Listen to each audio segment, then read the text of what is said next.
기도합니다. 하나님, 마음을 정돈해 주시고 말씀을 온전히 듣고 그대로 은혜 받고 그대로 살아서 아름다운 열매 맺는 우리 모두 되게 하여 주시옵소서. 예수님의 이름으로 기도합니다. 아멘. 할렐루야. 안녕하셨습니까? 식사 잘 하시죠? 소화도 잘 되시고, 예, 최고입니다. 오랜만에 만나서 참 반갑습니다. 오늘 또 참으로 좋은 날 되시고 하늘의 복과 땅의 기름진 축복이 우리 임마누엘 온 성도 여러분에게 임하시기를 주의 이름으로 축원을 합니다. 저는 무한히 행복합니다. 왜냐하면 아침마다 새벽 기도 가서 임마누엘 교회 기도하기 시작하면 온 성도들의 얼굴이 떠오르게 되고 그 얼굴만 보면 하루가 만족합니다. 왜냐하면 저와 함께 했고 저의 삶에 같이 했고 또 지금도 나를 위하여 끊임없이 기도하는 여러분들, 또 저도 여러분을 위해 끊임없이 기도해야 할 사명이 있는 저이기 때문에 그냥 행복합니다. 오늘 본문 말씀은 우리가 잘 아는 말씀입니다. 죽음을 통해서 보다 더 풍성한 삶을 얻는다고 하는 역설적인 교훈인 것입니다. 표현인 것입니다. 이 역설이라고 하는 말을 우리가 잘 기억을 해야 되는데 그 역설적이라고 하는 논리는 다른 게 아닙니다. 우리가 흔히 말하는 대로 죽어야 산다. 죽는데 어떻게 삽니까? 죽으면 죽어야지. 그런데 낮아지면 높아진다. 주어야만이 받는다. 이게 역설이거든요. 따라서 합시다. 육신에 잠이 깊이 들면 물질에 도적을 맞고 민족 사상이 깊이 잠들면 영토와 주권을 잃게 되고 심령이 깊이 잠들면 영혼이 멸망케 된다. 아멘. 저와 여러분은 심령이 살아나야 돼요. 기도가 살아나야 돼요. 우리의 세상 직분은 어떤 직분이든지 중요한 게 아니에요. 심령이 살아야, 영이 살아야 승리하는 줄로 믿으시길 바랍니다.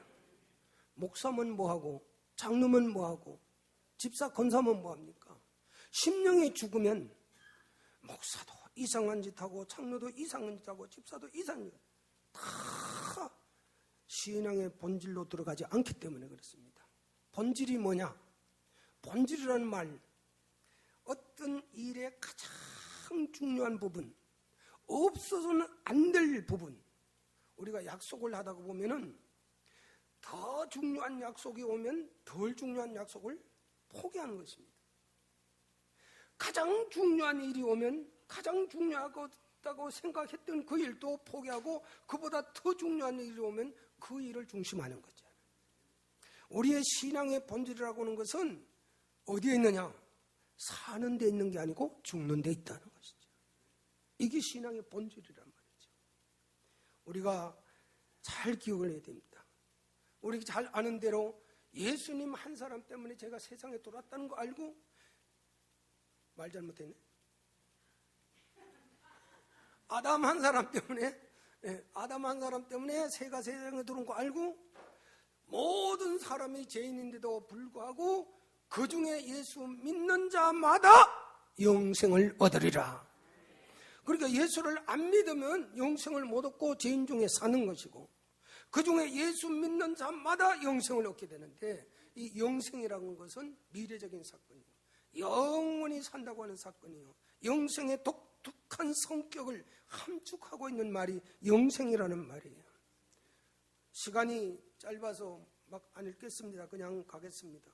로마서 8장 17절에 보면은 우리가 그와 함께 영광을 받기 위하여 고난도 함께 받아야 될 것이니라. 생각건대 현재의 고난은 장차 우리에게 나타날 영광과 좋게 비교할 수 없도다. 죽어야 된다는 것입니다. 성도들의 헌신적인 죽음이 가치가 있는 것입니다. 이 죽음은 우리 육신의 생명이 끝나는 걸 말하는 게 아닌 것이죠. 로마서 8장 13절에 너희가 육신대로 살면 반드시 죽일 것이로되 영으로서 몸의 행실을 죽이면, 이게 죽음인 것입니다. 죽이면 산다라고 하는 것입니다. 그리스도와 함께하는 신비의 죽음이 있습니다. 이 죽음을 여러분이 죽으시기를 바랍니다. 육신의 죽음을 죽으라는 게 아니에요. 이 죽음을 죽으라는 것이죠. 골로새 3장 3절에 보면 이는 너희가 죽었고 너희 생명이 그리스도와 함께 하나님 안에 감추었음이니라. 죽었는데 하나님 안에 내 생명이 감추어져 있다. 인간의 삶은 생명과 죽음 사이에서 이루어지고 있습니다. 생명의 신비와 죽음의 신비가 한평생 우리의 가는 길을 엄숙하게 만들어주는 줄로 믿습니다. 살아가는 방법과 환경은 다 다르지만 죽음만은 서로 같습니다. 유명한 하이데거가 이런 말을, 결론을 내렸어요. 죽음이란 인간을 방문하는 하나의 사건이 아니라 탄생할 때부터 한평생 동안 동행하고 있는 것이 죽음에 이르는 존재로 사는 인간이다. 태어나는 순간부터 죽음이라는 것이 따라다닌다 이 말이에요. 그런데 예수님은 하나의 미랄의 교훈을 통해서 새로운 가치의 방향을 제시해주고 있어요. 그런데 예수님은 바로 자신을 이 지극히 작은 미랄에 비유해서 성경에 대해 가지고 새로운 길을 제시해 주는 것입니다. 이 원리가 아주 중요합니다. 우리 이 자리에 함께한 여러분은 저 세상 사람들과 다릅니다. 다릅니까? 뭐 똑같이 욕하고 뭐 똑같이 살고 그렇지 않습니까? 저 세상 사람과 다른 거, 달라야 됩니다. 여러분 안에 보이지 않는 예수의 생명이 있습니다. 확신합니까? 예수의 생명이 있으면 저 세상 사람과 다르게 사는 것입니다. 행복하게 사는 것입니다. 아름답게 사는 것입니다. 남을 축복하며 사는 것입니다. 미랄이라고 다 같은 미랄이 아닌 것입니다. 예수 그리스도로 말미암아 십자가의 부활, 성령으로 말미암아 여러분의 영적인 생명이 잉태했습니다. 재생산하는 이것이 영적인 법칙인 것입니다. 재생산을 하기 위해서는 다시 땅속으로 들어가야 하는 것입니다. 땅속으로 들어가지 않으면 재생산이 없습니다. 계란이 병아리가 되기 위해서는 어미 닭의 품 속으로, 암흑 속으로 들어가야 되는 것입니다. 암탉이 알을 품고 있을 때 그 안에 빛이 조금이라도 들어가면 안 됩니다. 캄캄해야 되는 것입니다. 그 속에 들어가는 그 자체가 자기 부정이고 자기 십자가고 그런 것입니다. 그래서 성경은 목숨을 구원코자 하는 자는 잃을 것이요 잃으면 찾으리라. 이게 역설입니다. 맞다잖아요. 밀은 썩어야 하는 것이고 계란은 암묵 속으로 들어가야 하는 것입니다. 이것이 그리스천의 삶이요 제자의 삶인 것입니다. 제자의 도라는 것은 미리 땅에 들어가는 것입니다. 십자의 길인 겁니다. 땅에 혼자 들어가야 하는 것입니다. 외롭습니다. 제자의 삶을 절대로 화려하지 않습니다. 목회자의 길, 거죽으로 보면 엄청 화려한 것 같은데 절대 화려하지 않습니다.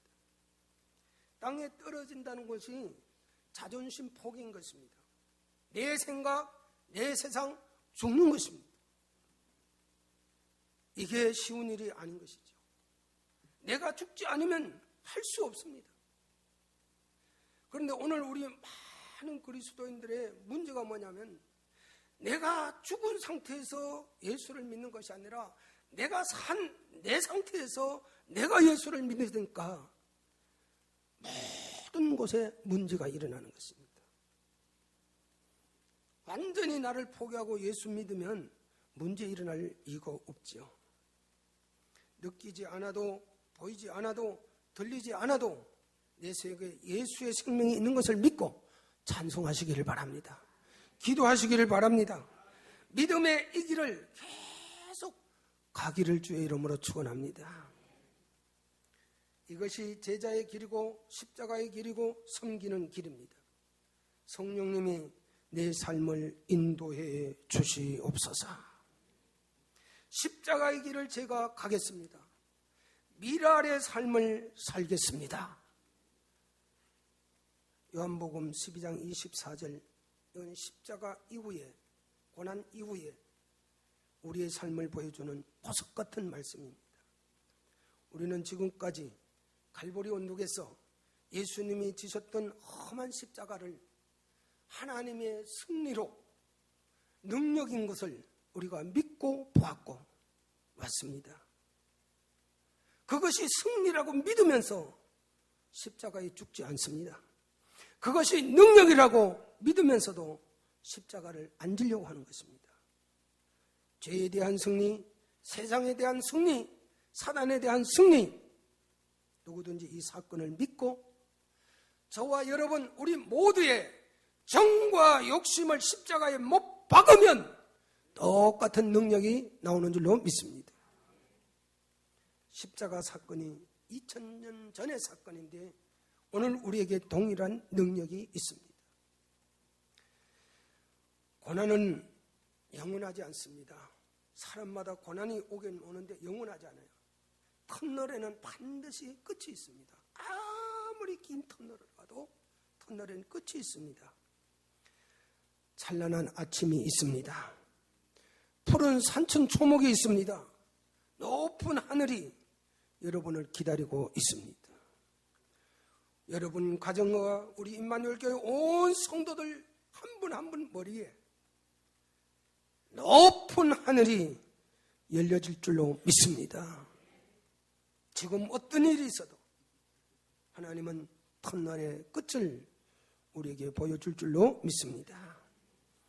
오늘날 성령 운동을 부활의 능력, 십자가의 능력에 근거하지 않고 인간적인 종교적인 경험을 보여주고 있기 때문에 잘못되었습니다. 교회들이 성도들이 많이 모이고 수만 명 모이는 것이 소원입니다.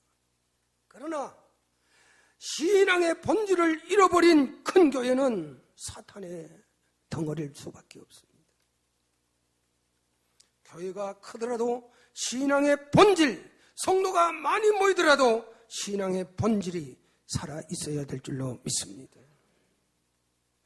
멋있고 화려한 것 같고 기적처럼 보이지만 들어가 보면 허무해지는 것입니다.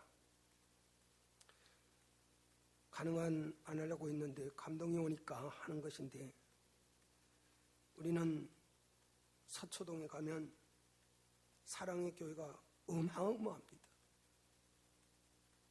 수많은 사람들이 길을 가면서 그 건물에 일종의 압도를 당하고 억압을 당합니다. 그러나 오늘 우리 한국교회가 사랑의 교회를 칭찬하는 사람이 없습니다. 참 눈물 나고 가슴 아픈 일이에요. 제가 지나가다가 어떤 예수 안 믿는 사람과 지나갔는데 그 사람이 그 교회를 보고 나한테 하는 말이 교회가 크면 뭐해? 참 목사로서 예수 안 믿는 사람한테 그 소리 듣고 참 많이 내가 혼자 울었습니다. 성령으로 가득 찬 교회, 하나님이 인정하는 교회, 칭찬하는 교회가 되어야 될 줄로 믿습니다. 바로 그 이야기는 사랑의 교회에 대한 이야기뿐만 아니라 우리 한국교회에 대한 이야기요, 나에게 대한 이야기인 것이죠. 하나님 회복되게 하여 주시옵소서. 신앙의 본질을 찾게 해 주시옵소서. 여러분 한 사람 한 사람이 오늘 신앙의 본질을 회복하는 시간이 되시길 바랍니다. 재생산의 능력을 일으키는 말씀이 오늘의 말씀인 것입니다. 성경에 예수 믿고 구원받고 그 다음의 삶을 한 알의 밀알의 삶이라고 말을 했습니다. 그 전에는 아무리 예수 믿어도 밀알의 삶을 살 수 없습니다. 밀알은 생명이 있습니다. 계란은 영양을 제공하는 계란으로도 볼 수 있지만 그 안에는 생명력이 있습니다. 밀도 마찬가지입니다. 계란도 마찬가지입니다. 먹으면 양식입니다. 암탉의 품 안에 들어가면 병아리로 태어나는 거죠. 밀도 빵을 만들고 먹으면 양식이에요. 땅 속에 들어가서 썩으면 놀랍게 생명이 탄생되는 것입니다. 이 생명을 탄생시키는 것이 우리 신앙의 본질인 줄로 믿습니다.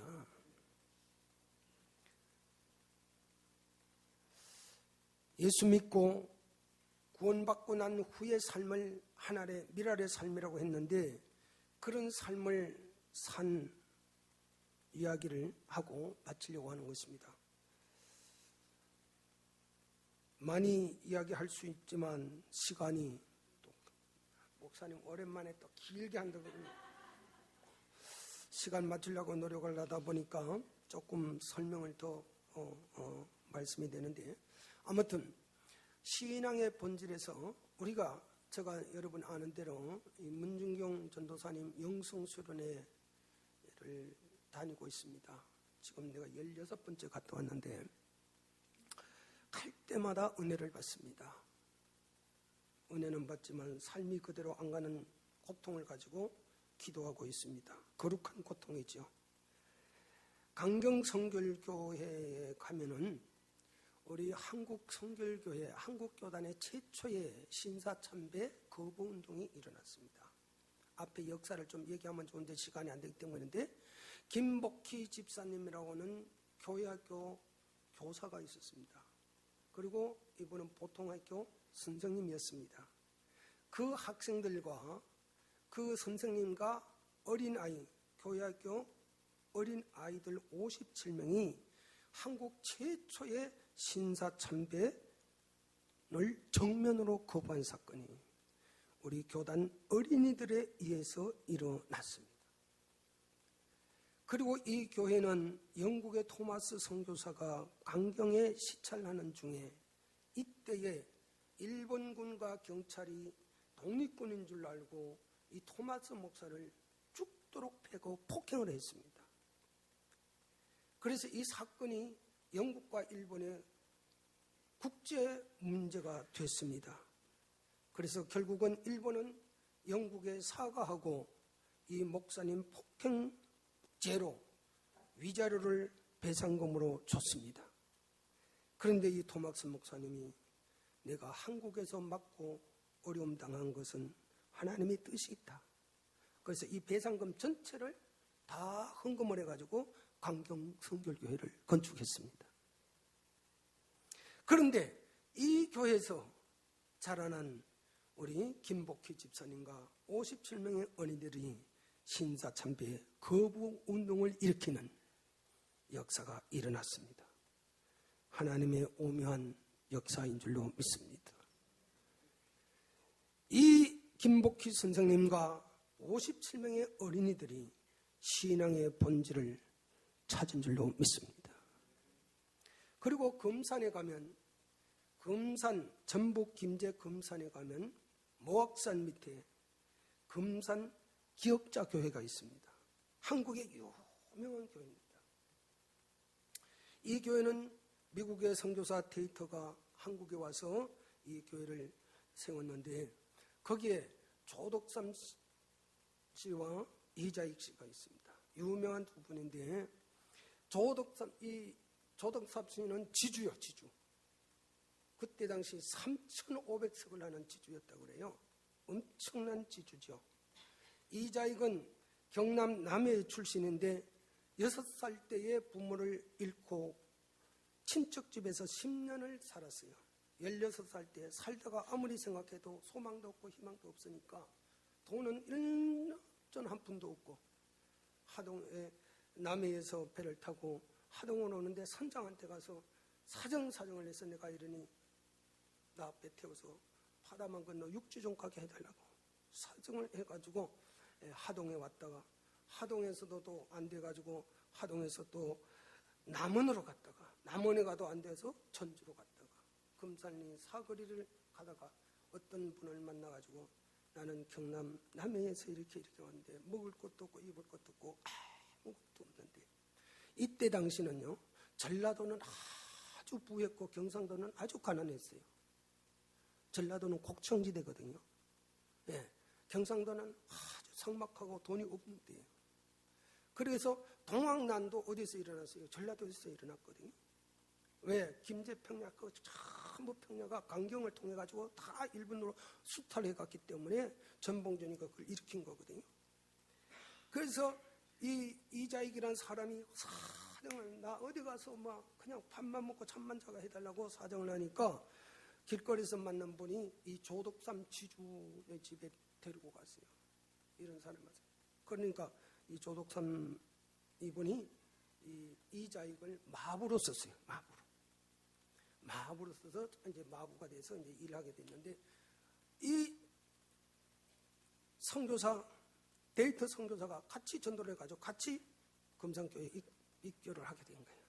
그래서 신앙생활 하다가 이 두 분을 놓고 장로 피택을 한 거예요. 장로 피택 투표를 딱 했는데 이자익은 되고 조덕삼은 떨어졌어요. 이거는 뭐 반상이 심한 시대 아닙니까? 이 시대가.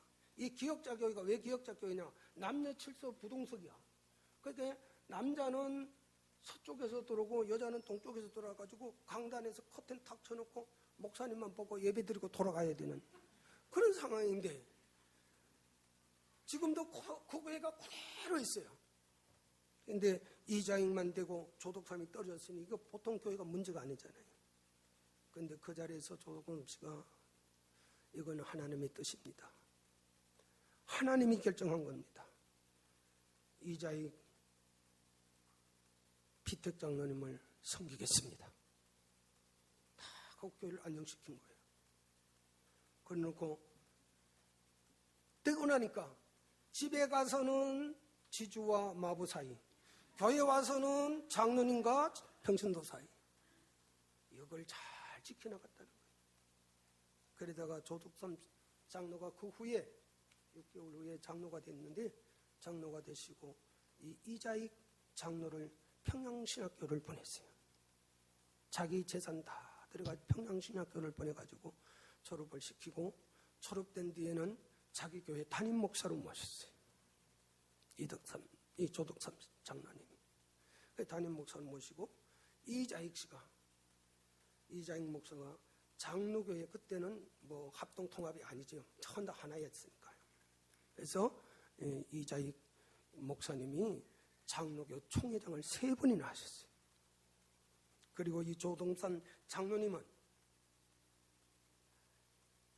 이 위대한 일을 하시고 그의 아들 조용호도 그 교회 장로, 그의 손자 조세영 여러분 알죠? 국회의원 했던 분. 손자가 조세영인데 그분이 하버드 대학을 졸업하고 국회의원을 3분 하고 일본 대사를 하시고 그렇게 했던 분이에요. 참 신앙의 본질이 이 속에 있지 않습니까? 그리고 조덕삼 장로님은 3.1 운동에 참여하고 찬송을 부르면서 소천하시면서 자기 후손들에게 이자익 목사님을 잘 섬겨라 유언을 하고 하나님 앞에 가셨다는 것입니다. 12시인데 마지막에 문중경 전도사님 얘기를 안 할 수가 없어서 간단히 하겠습니다. 문중경 전도사는 암태면 수곡리에서 남평 문씨 가정에 3남 4녀 가운데 3번째 딸로 태어났는데 유교 과정에서 교육을 안 시켰어요. 한글도 안 가르쳤어요. 그러다 17살 때 시집을 보냈는데 정근태 씨와 결혼을 했는데 이 정근태라는 이건 사람이 아니고 놈이지.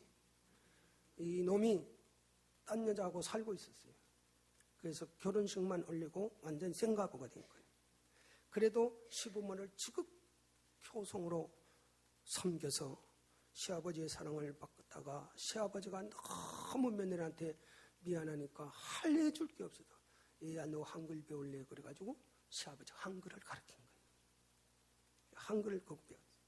그거 배우고는 시아버지가 돌아가셔서 삶이 어려움이 왔는데 1927년에 목포에서 전도 부인이 와가지고 전도하는 바람에 예수를 영접하고 목포 성결교회에 입교를 하게 됩니다.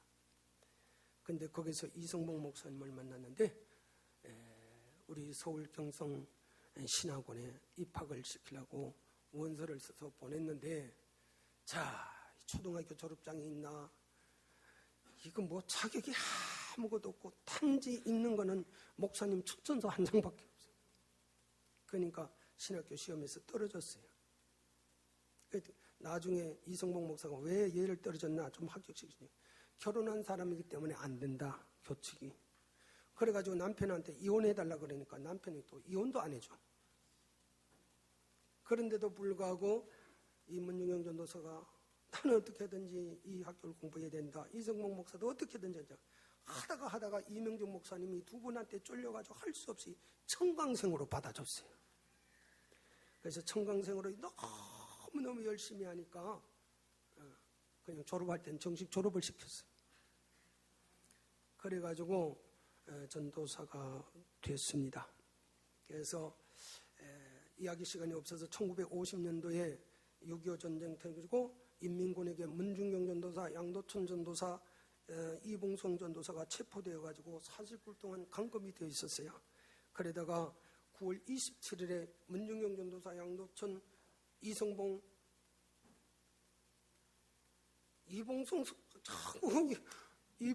이성봉이 아니고 목포 정치 보위부로 붙들려서 세뇌 교육을 받기 위해서 후송을 시켰어요. 근데 9월 28일 날 아군이 들어와가지고 목포를 탈환했어요. 그래가지고 공산군이 다 퇴각을 해버렸어요. 그런데 세 분 전도사가 이성봉 목사님, 목포 성결교회 이성봉 목사님을 찾아갔어요. 이래서 예방됐다. 그러니까 이거는 좀 아무리 바빠도 띄워야 돼요. 이사야 26장 20절. 이사야 26장 20절 같이 읽읍시다. 시작. 내 백성아 갈지어다. 내 밀실에 들어가서 내 문을 닫고 분노가 지나기까지 잠깐 숨을 지어다. 이성봉 목사님이 이 문중영 전도사가 정도로 돌아가겠다는 거예요. 그러니까 이성봉 목사님이 사람이 좀 지혜 있게 살고 사람이 좀 앞뒤를 생각해야지 잠깐만 머물면은 그냥 다 끝나고 목회 잘할 수 있는 기회가 있는데 가지 말라고 성경 구절을 대면서 만류하는 거야. 스승이 이렇게 봐라. 성경에도 있지 않나? 이사야 26장 20절에 잠깐 밀실에 들어가서 문 닫고 있으라 그러잖아. 밀실도 아니고 여기서 조금만 기다리면 된다. 근데 문중영 전도사가 내가 안 들어가면 양들이 다 죽는데 나는 들어가야 된다고 그럼 물리치고 들어갔어요. 정도로 갔다가 10월 4일 날 밤에 체포되고 10월 5일 날 만 59세 60세로 그 동네 사람들과 성도들이 보는 가운데 중릉리 해변에서 새끼 마니깐 씨암탉이라고 하면서 막 패가면서 총알로 이제 사용을 시켰어요. 그래서 양을 위해서 목숨을 바쳤습니다. 이분이 불과 한 18년 목회를 하면서 그 전라도, 완도, 오지, 정도, 오지에서 그 신안군 일대에 150여 개 교회를 만들고 지금 1년에 5만 명이 증도를 내방합니다. 장로교, 감리교, 성결교, 순복음 한국 교단에서 엄청나게 지금 사람들이 모여들고 있습니다. 오늘날 많은 사람들이 화려한 것 좋아합니다. 여러분 문중영 전도사 여인입니다. 그 시대의 여인. 여러분 기억할 거야. 그때 당시 여자가 어떤가? 배운 것이 없습니다. 학위 없습니다. 초등학교 졸업장도 없습니다. 오직 믿음입니다. 자기 생각지 않았습니다. 살 수 있는 하나님의 도움이 왔는데 그것도 반납했습니다.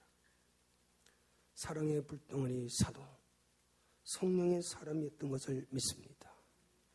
이것이 신앙의 본질입니다. 오늘 우리는 이렇게 살아갈 수 있도록 기도하며 남은 생애를 살아야 될 줄로 믿습니다. 기도하겠습니다. 우리 하나님 아버지 감사합니다. 주님, 나의 삶이 십자가의 길이 되게 하시고 제자의 길이 되게 하시고 미랄이 되게 하여 주시옵소서. 나를 만족시키는 삶이 아니고 예수님 만족시키는 삶을 살게 하여 주시옵소서. 내가 원하는 곳이 아니고 하나님이 원하는 곳에 나의 삶이 있게 하여 주시옵소서.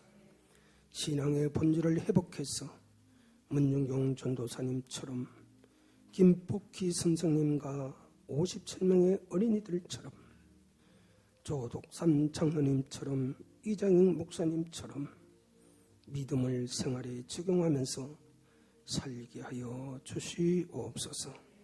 예수님의 이름으로 기도합니다. 아멘.